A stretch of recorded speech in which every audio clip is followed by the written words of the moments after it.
Chandler DaSilva was born on July 22, 1999, to Nelson and Melissa DaSilva and an older sister, Shelby. Typically a happy baby, Chandler was also faced with a lot of medical issues growing up, including a brain condition called cerebral palsy, as well as a heart murmur and various other issues. None of that ever seemed to stop him, though. This documentary means a lot, not only to myself, but to the many people who had the chance to meet him, and the people who wish that they had the chance to meet him. Chandler was the sweetest little boy I've ever met. He just brought into our lives joy. He was a joy to have around. Like when he came and he'd come into the house, he would just light up the room. No, he was cuddly, he was funny, he was very caring, he was very outgoing. He was always concerned with others, what their feelings were like and such. He was a light. He was just always happy. Unless there was a crying child, then he was crying. He's just a happy child. He just wanted to be with you. He just wanted to touch you. If you sit down, he had to be leaning on you. He just wanted that touch. He just a happy kid. His ability to pretty much make anybody smile when he walked in the room and get along with pretty much everybody. Just his socialness. You hear about people with large personalities, with charisma, enter a room and people are just suddenly drawn. That was kind of Chandler. He entered the room and you could not ignore him by any stretch of the imagination. That works. One part worked. There you go. Or go that way, that works too. There you go, that's. Do it at the end, that'll work. He was very adaptable, in that he found his own way to communicate. He wasn't able to communicate the way you or I do, but he always found a way to get his point across. Well, for instance, he learned sign language, and one night he was staying over and I went to tuck him into bed and I said, "Good night, Chandler, I love you." And he rolled back over and he signed, he loved me back. And my heart just melted. He would be smiling all the time, and it didn't matter who was there. He got to know everybody. Like he would do his thing the way he'd done his things, and everybody just loved him. Another thing that he brought is that it made you, kind of, you had to learn to live day by day. You couldn't make plans like with normal kids where, okay, they're going to go here for grade school, they're going to go there for high school, then college, then this is blah, blah. With him, it was more of a daily thing. You kind of, okay, this is what we're going to work on today. Basically, a lot of it was more social skill based and like life skills. And that's kind of what I wanted them to focus more on. You kind of had to learn on, okay, he's unique, but it was his energy and the way he interacted with you. But he was very, very verbal in some ways, and I didn't have an issue. To me, he was just another kid. Good boy. Next step. Oh, sit down. Boom, boom, boom, boom, boom, boom, and stay. Stop. Good work.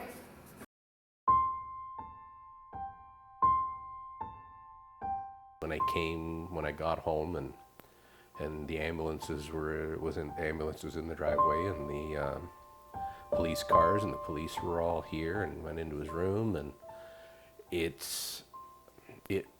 I had taken CPR training before, and part of that you just learn to just focus on what needed to be done. Just trying to remain focused, like, okay, what happened? Maybe he fell off the bed, broke his arm, or he wasn't feeling well or something like this. I can't I didn't want to overreact to the situation of where, before we really knew what was happening. I still remember I phoned his mom. I was out for coffee with a girlfriend of mine from elementary school that I hadn't seen in years, and Tim had phoned, said that Nelson, being Chandler's dad, had phoned and said one of the kids had collapsed, and I knew it was immediately Chandler. And then it seemed like it took forever for Tim to come and pick me up. At that point, then that's when I called his mom, and I called my sister, I called family and let them know what was going on. At the time, I remember I couldn't get a hold of his mom, so I was trying to get a hold of anybody who could find her to let her know that she needed to get to the hospital immediately. When I got the initial phone call from his dad that, something had happened, we needed to get to the hospital in Simcoe as soon as possible, that I knew there was something pretty significant that was happening. I just remember kind of feeling like a major panic attack and not being able to breathe, and just your whole mind is like racing. I was on my way home from work, and a neighbor called me when I was on the road on my way home.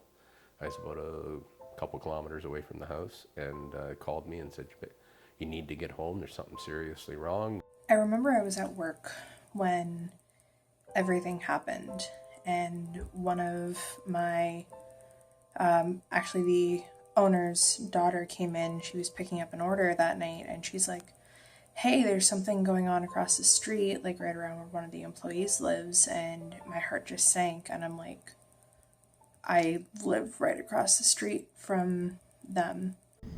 Tim dropped me off and went into Emerge and met Chandler's dad there, and of course I thought he was already gone because of the look on his dad's face, and of course I broke down, and then they whisked us away into some room back in the emergency department, which I had no idea ever existed.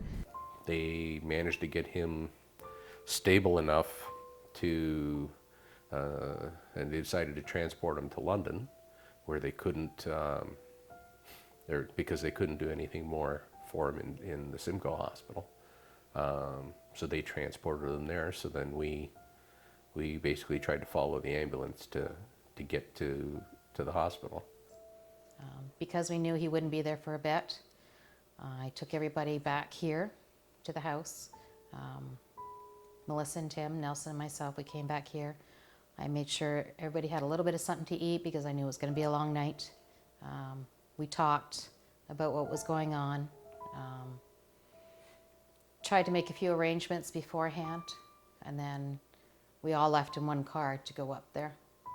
My parents all took off, so I had the choice of going with my grandparents or my aunt and uncle, so I went with my aunt and uncle because my cousins were around the same age as me, and I wanted to be around kind of people more my age. So we went and did that. I still remember the first words out of his dad's mouth was, I hope this is not the last time I ever have the chance to talk to him. And with him saying that, it was, I did my best to try and comfort the situation and encourage him that, no, you will have another conversation with your son. He is going to be, I wanted to remain optimistic.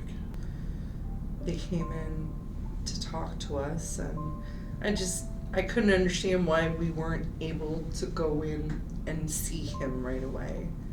And I know they were trying to prepare us, but all my brain was focused on was seeing Chandler. Like, he's my child. I want to see him. The doctor explaining different options that were a possibility of what they could try and such, but after a number of questions from both Nelson and Melissa, it was basically determined, and I think the doctor had a hard time really coming out and saying, like, look, there's nothing that we can do. And he wasn't coming back. They made it quite clear there was no chance of him coming back. So at that point, you really, it wasn't necessarily that it was a hard decision. It was hard in some ways, but it wasn't like, okay, yeah, if we do this, maybe we'll have a hope. They basically said there was nothing they could do. He was either gonna pass away the way he did, or they were with the medications, they were gonna slowly kill him. I remember my cousins and my uncle, they all fell asleep. My aunt and I stayed awake. We got the phone call probably around 1 o'clock in the morning on the 31st that we should call my grandparents and get to the hospital right away. Well, there's a lot of meetings with the doctors. They were trying to temper things. They didn't want to just come out and say that he's not going to make it. They had to do it step by step. And I was in discussions with the doctor. Aside from what everybody else knew, I was talking to them, and we decided to take it step by step. We kind of knew he wasn't going to make it. So I made the phone call to the aunts and uncles and let them know that they need to come to the hospital. So they just said at that point in time, okay, everybody needs to come in and say their goodbyes. So I just did what needed to be done. We phoned the family. Rita phoned the family. We phoned the priest. We phoned everybody that needed to be there, and then basically everybody kind of just surrounded him around the bed, and the decision was made to shut off the life support, and he passed. And that was it. After that, everything, I kind of went into autopilot. I just did what I felt I had to do. That being, I held his hand the entire time. I held his hand as he took his last breath, even though my parents told me that I didn't have to. I felt like I did because we always had that connection, and it was one of those things that it was kind of closure for me. And then the rest of the family came, and the priest from Delhi came, and everybody said their goodbyes. I never had children of my own. And with him and Shelby being a part of my life, I look at them as also my children.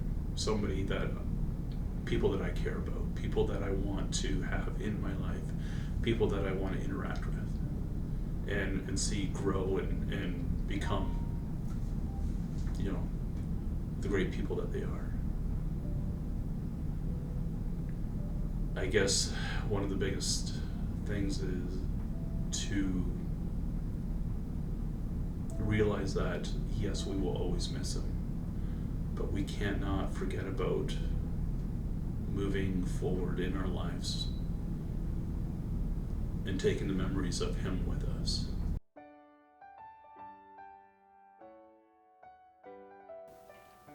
We actually, now every year we donate toys for local kids who can't, whose parents can't afford Christmas gifts and that kind of stuff. Realistically, for the most part, he really didn't cry or get upset unless there was pretty good reason. And that's a pretty good way to go through life. Like, not a lot of us can say that. But we cannot forget about moving forward in our lives, to regaining the joy that we had when he was with us. We have to find that joy, but bring him along in our memories. Well, he was open. He was lovable.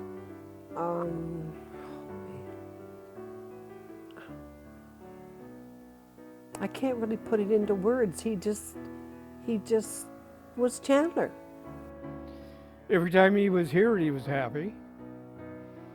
And most of the times he was happy if you take him for a drive.